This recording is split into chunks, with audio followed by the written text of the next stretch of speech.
জুম্মার দিন আমি চলে আসলাম জুম্মার নামাজের পর।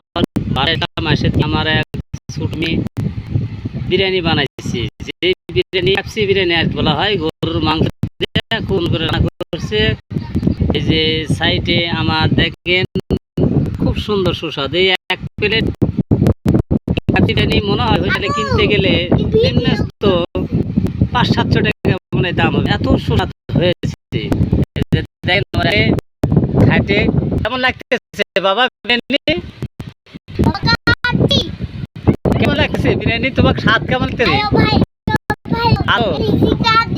হ্যাঁ, খুব ভালো লাগতেছে। ওই যে আমার ছেলেও খাচ্ছে, দেখেন আপনারা দর্শক।